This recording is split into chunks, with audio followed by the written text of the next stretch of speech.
मोराबादी स्थित महात्मा गांधी प्रतिमा के समीप रांची के सभी छठ पूजा संचालकों के समूह ने रांची महानगर छठ पूजा समिति के बैनर तले हेमंत सरकार के द्वारा छठ पूजा को लेकर घोषित गाइडलाइन के विरोध में एक दिवसीय धरना दिया।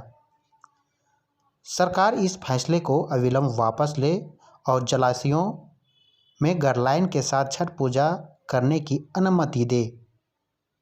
कोरोना महामारी के चलते ऐसे ही लोग जागरूक हैं और सोशल गाइडलाइंस भी फॉलो कर रहे हैं, लेकिन सरकार द्वारा ये आदेश देना ही तालाब, नदी और डैम की छठ नहीं करे, ये हिंदू आस्था पर चोट पहुंचाने वाला निर्णय है।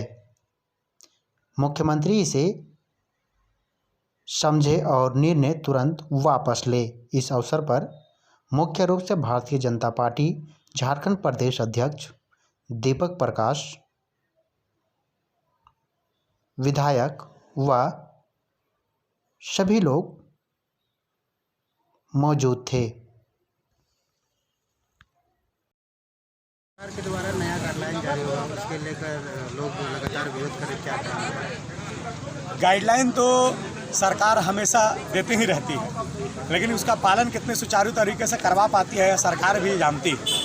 और गाइडलाइन से हमें कोई समस्या नहीं है। हमें समस्या है कि गाइडलाइन केवल और केवल हिंदुओं के पर्व के समय ही क्यों दिया जाता है, और वही पर्व के इतने नज़दीक आते हुए क्यों दिया जाता है। वह चाहते हैं क्या कि समाज में विवाद उत्पन्न हो जाए, समाज की परिस्थिति गड़बड़ाए, समाज में लोग आपस में एक दूसरे से लड़ने के लिए बाध्य हो जाएं। इस कारण करती है क्या यह वोट बैंक बटोरने का तरीका है क्या? यह चिंतन करने का विषय है कि गाइडलाइन देने का समय क्या होना चाहिए। आज हमारा त्यौहार केवल 2 दिन में हमारा त्यौहार शुरू है और कल सरकार का गाइडलाइन आ जाता है कि आप जा कर के किसी भी घाट को अपना सजा सकते हैं, ना वहाँ पर जा कर के आप अर्घ दे सकते हैं। यह क्या करना चाहती है सरकार? साबित क्या करना चाहती है? मैं सरकार से यह प्रश्न पूछता हूँ। हिंदुओं के धर्म को, हिंदुओं की आस्था को, हिंदुओं के संस्कार को, संस्कृति को ठेस पहुँचाना बंद करें, उस पर प्रश्न उठाना बंद करें, उस पर अपना निर्णय थोपना बंद करे सरकार। अगर ऐसा सरकार नहीं करती है तो चरणबद्ध आंदोलन के माध्यम से सरकार फिर से बहुत बड़ी समस्या का सामना करने के लिए तैयार रहे, यह चुनौती देना चाहता हूँ। सरकार ने तो साफ तौर पर कह दिया कि संक्रमण का समय है,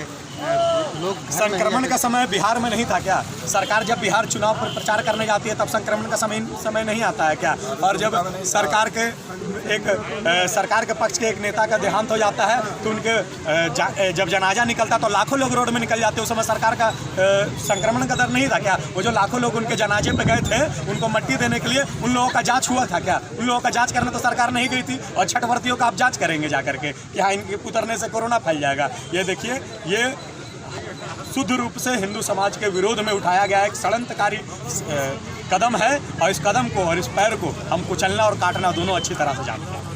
सरकार के जो सदस्य हैं, जो लोग ज्ञापन सौंपे हैं कि कुछ चेंज किया जाए लेकर के, इस पर आप लोग भी सौंपेंगे, क्या कहेंगे? मैं सरकार से अनुरोध करना चाहता हूं कि वह अपना जो गाइडलाइन है उसका संशोधन करे। संशोधन करने के उपरांत उसमें हाँ नियम रहना चाहिए, सोशल डिस्टेंस का पालन होना चाहिए, सभी तरह का जो सरकार के द्वारा दिया गया गाइडलाइन है उसका पालन करते हुए पर्व त्यौहार खुशी के साथ मनाना ही चाहिए, यह मैं आग्रह करना चाहूँगा। अगर हमारे आग्रह को नहीं मानते हैं आप तो इसे हमारी चुनौती समझिए, क्योंकि कार्यक्रम उसी प्रकार होगा, उससे भी भव्य तरीका से कार्यक्रम होगा। कौन इसको रोक सकता है, ये हम देखेंगे। जय छठी मैया की जय। आप लोग का अंतिम क्या होगा? अगर कुछ पूजा उसी प्रकार से मनाया जाएगा, शुद्ध रूप से, सात्विक रूप से, शांति रूप से, सोशल डिस्टेंस का पालन करते हुए, और हर साल की भांति उससे भी भव्य तरीके से पूजा मनाया जाएगा। इसे कोई रोक नहीं सकता। भैरव जैसे समाज की भावनाओं का आज पूरे हिंदू समाज, झारखंड का सनातन समाज आक्रोशित है, और आक्रोशित इसलिए है कि इस राज्य की सरकार ने काली रात में काला निर्णय और काला निर्णय करके छठ व्रतियों के साथ अवरोध पैदा करने का काम। इसलिए दलगत राजनीति से ऊपर उठ करके ये हिंदू समाज आगे बढ़ने के काम कर रहे हैं। उसकी भावनाओं के साथ भारतीय जनता पार्टी समर्थन देने के लिए यहाँ पर आई है।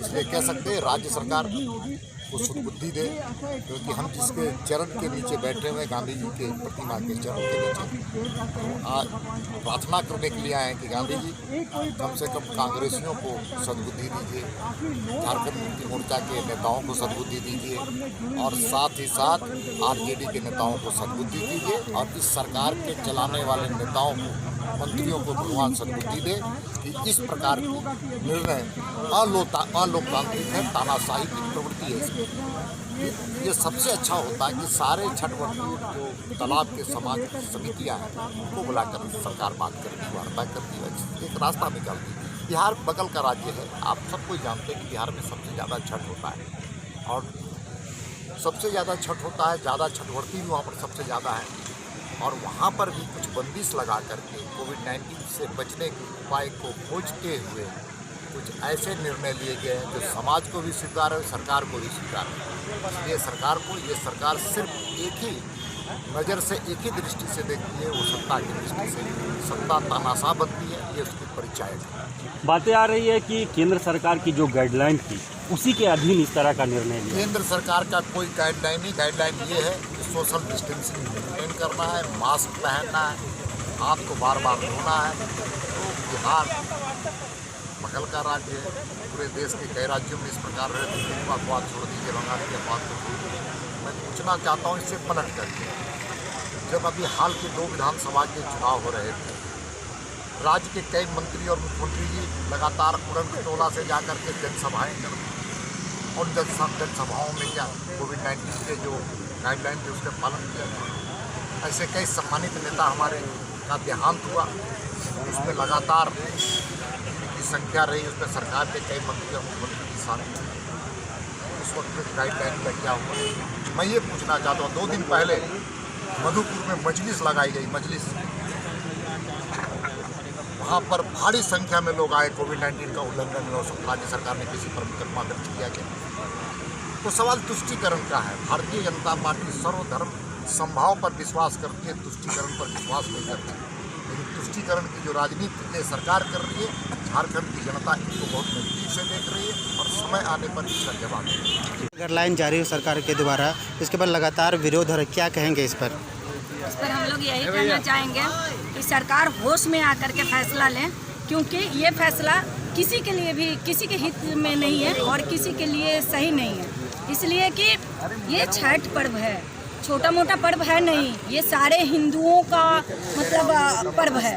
तो ये चीज़ के लिए उनको सोच समझ करके फैसला लेना चाहिए, या फिर एक बार बैठ करके सबके साथ में वो बैठ करके इस पर निर्णय ले लेते, ताकि उनको समझ में आता कि क्या करना है नहीं करना है। और वो क्या किए हैं, रातों रात खुद से ही मानते हैं आप मतलब मुख्यमंत्री हैं, लेकिन इसका मतलब ये नहीं है ना कि आप जो कह दिए वो मतलब पत्थर का लकीर हो गया। हम लोग एकदम विरोध करते हैं इनका कि ये जल्द से जल्द अपना ये निर्णय को चेंज करें और हम लोगों को ये छठ घाट पे जाकर के मनाने दे। अगर ये निर्णय चेंज नहीं करते हैं तो हम लोग इनका आज मशाल जुलूस निकालेंगे। कल हम लोगों ने बूटी मोड़ चौक पे ये रैली निकाले थे, फिर कल शाम को फिर वहाँ पे घाट पर उनका पुतला को दहन करेंगे। जब तक ये अपना निर्णय नहीं लेंगे तब तक हम लोग चुप बैठने वाले में से नहीं हैं। तो उनको तो अपना निर्णय वापस लेना ही पड़ेगा। अपना परिचय दे दीजिए। मैं पायल सोनी, भारतीय जनता पार्टी महिला मोर्चा की मंत्री हूँ।